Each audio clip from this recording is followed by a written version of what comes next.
Yeah, again, I feel like you're playing pretty far back for McCree. Like, you know, yeah. I've said it before, but like, seeing the same thing again.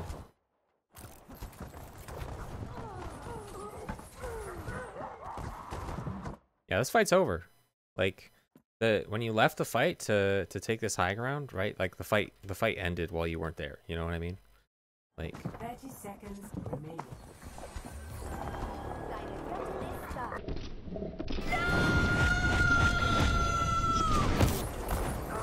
yeah, if that hook hadn't hit the soldier, that would have hit you, right? I think he took that one for you. Yeah.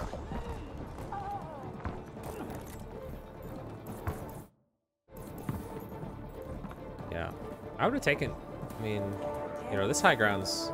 You're gonna wanna recontest it. Like if you've already given up this first point, right? But you're about to be in overtime. You want to recontest like as soon as possible and try and stop them when they're like, you know, around this point, coming around the corner. You know, like if you're walking all the way back here to get this high ground, right?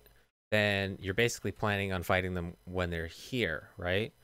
But if you take this high ground and like you can initiate on them like a little earlier, you know. I think you could have gone for the close high ground rather than the far high ground here. The payload has reached the checkpoint. Like like where you're standing right now is basically like halfway in between, in the middle of point 2. So they're gonna push the cart basically halfway in point 2. So. Oh, that'll do fine. Like if this was like a really high level game, they might try and like, you know, maybe not at this point because you guys don't have any ults, but you know, if you had like a hog ult or something, like people might you can, if you clear them off the cart now, that would be a win, right? So yeah.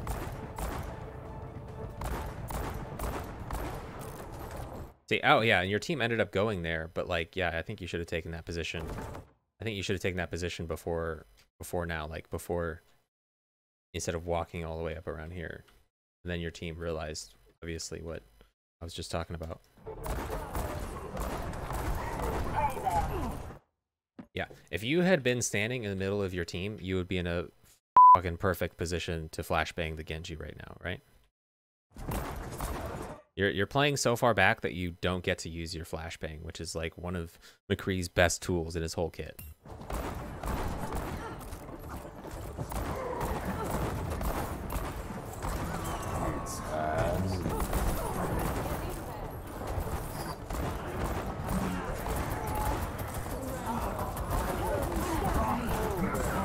There comes the flashbang. That was like a max range flashbang. It was like one of the first really good flashes. Again, yeah, like you did flashbang the Reaper, right? But like, you know, he's like that. The flashbang, anyway. More pressure, like if the Reaper is pressuring your tanks, the best way to help your tanks is to put pressure back on the Reaper, right? And as McCree, you're in a position to do that. So.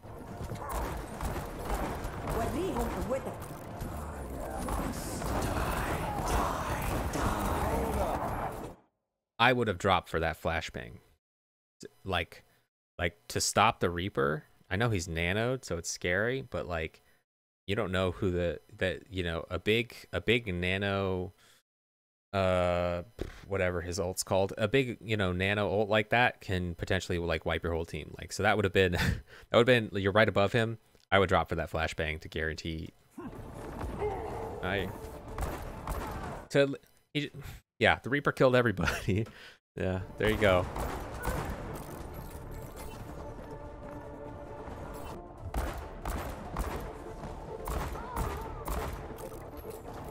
You're also not doing that much damage, by the way. Like McCree does that. You're actually at the ranges that you're playing at. Generally, you're dealing with your McCree's fall off damage. So.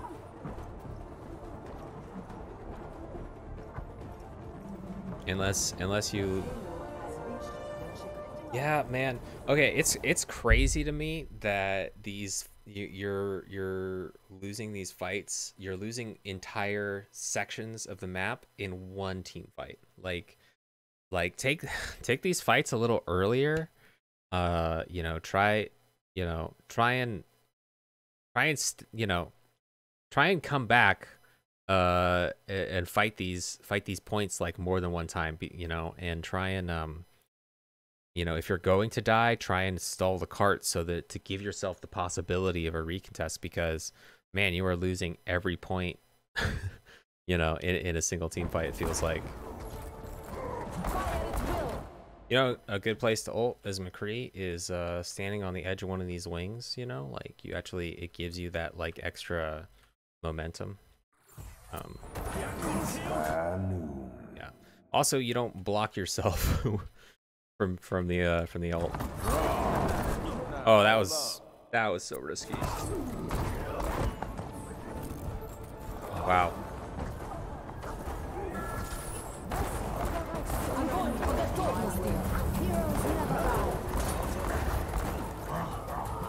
Are they gonna push it all the way in overtime?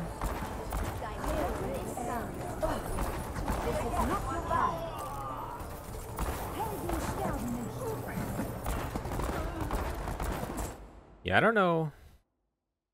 Okay.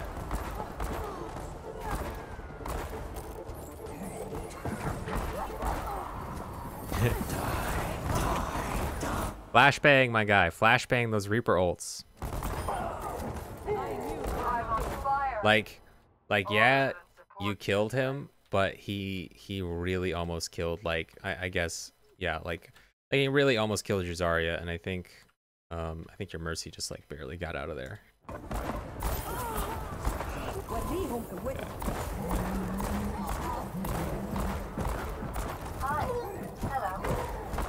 Yeah, and again, your flashbang can really mess up a hog. Like if he lands a hook on, if Hog does anything, you flashbang him. If he hits somebody with a hook, you flashbang him. If he tries to heal, you flashbang him, right? Like, I know he's scary because he's nanoed, but like you can push with McCree like while the Hog is distracted and take out the low health Ana. Like you don't have to play so far back.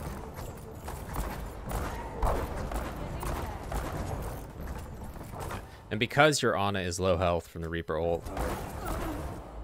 Yeah, honestly, when your team died, I just thought of it now, but when your team died and you kind of go back to like your spawn, like where your team spawns from, but like if you can actually disengage from the enemy team, which you do constantly, like you could go for that cheeky flank high noon, you know, actually probably from here. If you go all the way behind the enemy team, like in these overtime situations, and you know, you can get a pretty fat high noon, eventually.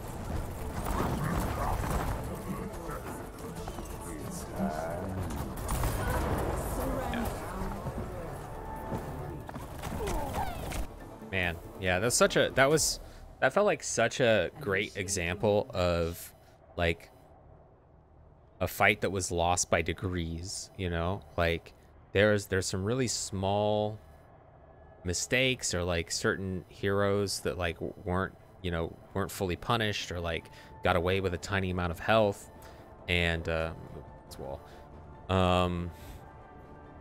Yeah, it feels like I you know, I think when I first started this, I was like, you know, maybe you sent me a game where like you lost the game because your teammates were bad. Like that's a possibility. You could play a game perfectly and still lose, right?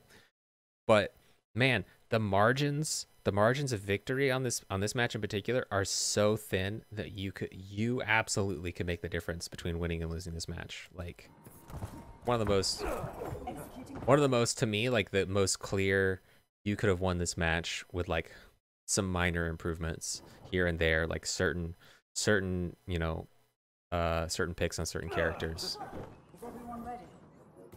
But yeah, I'm gonna skip ahead here again.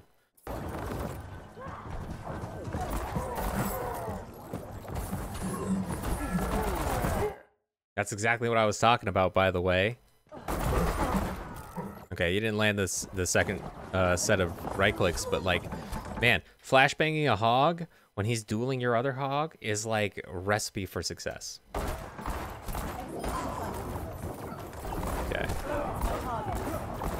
aim situation there. Yeah, I would keep going for that Zarya, right? Instead of backing off here, if you push forward and flashbang right-click the Zarya, it's over. Easy.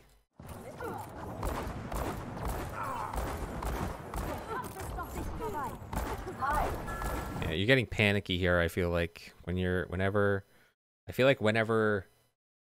you know, I don't want to assume here, but I feel like whenever you think you can get a pick, whenever you're like, they're low, I can kill them, then your aim goes out the window. Like, so definitely work on staying a little calmer.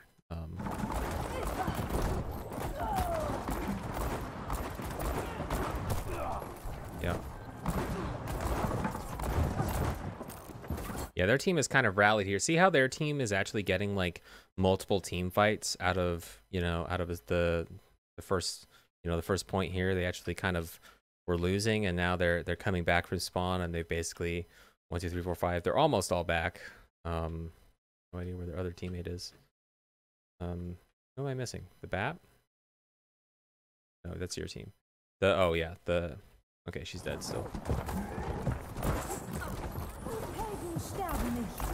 Yeah, there you go.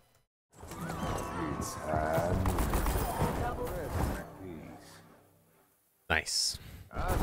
Very nice. Very nice. That was... If that's not play of the game, I don't know what is.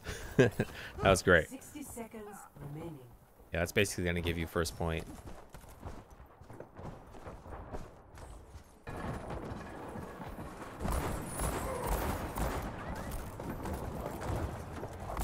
Okay. I was fine with it when you were about here, right? But when you get all the way back here, this is way too far back, right? You're getting the fall off damage. You're not going to be able to use the rest of your kit really at all. Like, you're just left click man at that point, and your left clicks aren't doing full damage. So, and then you decide to go on the flank. This is the same thing we saw earlier. Now you're out taking high ground, right? But you're too late, right? Like, instead of, you know, maybe you don't have to see the cart all the way through before you start going to take that next advantageous position, right? You are a DPS player after all. Yeah, but see...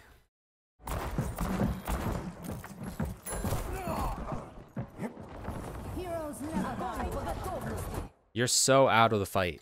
Like... Most of your team is dead before I would say you're in the fight proper, right? Like, you're down half your team.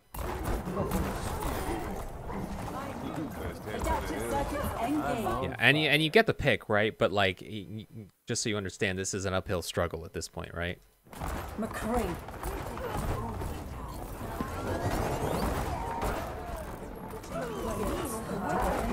Someone better be on that cart.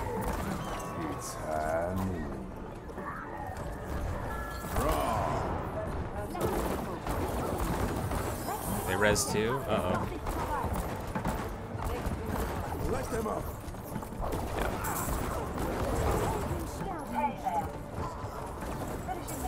I didn't love that flank, honestly. You're kind of in the shit at this point, right? Like, I think taking any time off to like go for this flank is bad. You know, just yeah. You want to be like here, right? Because you're close enough to flashbang people. You got the mega over there, right? Like, you don't take even like the 4 or 5 seconds it takes you to walk to this position from the other position when you're not shooting. Like, those 4 seconds kind of matter. Yeah. And obviously, yeah, as I think that just illustrated, this is a less safe place to stand than over here, right? Like, anyway. See how this plays out. I think it's over for you guys. Let's see. There we go. Okay. So, let me see. Final notes. That was a long recording. I'm gonna have to edit this, I think. Final notes. I think You're taking high ground at the wrong times for starters. I think you need to start getting into those positions, getting into those high ground positions before the fight starts, not during, right? That's a really big one. Secondly, I feel like you need to play a little closer in general. Don't try and play McCree as a sniper. Try and play more as a um he's not a frontliner, but he's like right behind the front line, I think, most of the time. You can play at long range, but that should be situational, right?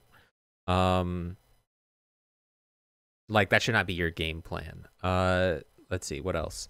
Held on to your ult for a long time in the first round on offense. I think you could have used your ult for help the steamroll situation. I think you could have brought, you know, one pick or two picks at the right, at the right time on that offense, like on the third point in particular. I think you guys could have steamrolled into the third point with like a massive time bank because you were kind of crushing it originally. Hero swaps were interesting. I guess maybe you're trying to focus really hard on McCree. I'm not sure, but you came out on Doomfist and you pretty much rolled them as Doomfist. And you had like 75% ult charge, and then you swap back to McCree. And I was, that's the swap back off of Doomfist kind of confused me at that point. If maybe you want to get back to McCree, but like at least get that last 25% ult charge, throw the ult out there, you kind of threw that away for no reason. Let's see. Yeah, and also I think there's a little bit of, I tend not to mention aim too much because, there's not, but I do think there was a little bit of like panicky aim in certain situations. That's like a mechanics thing. I can't, I can't magically say something that'll improve your aim, but I think maybe like, try to pace yourself out a little bit on the aim and practice aiming while on the move. It felt like you were much more comfortable shooting when you were standing perfectly still, which is not ideal, obviously. So, all right, I think that's it for me. An hour long VOD review, no big deal. Enjoy, and GG.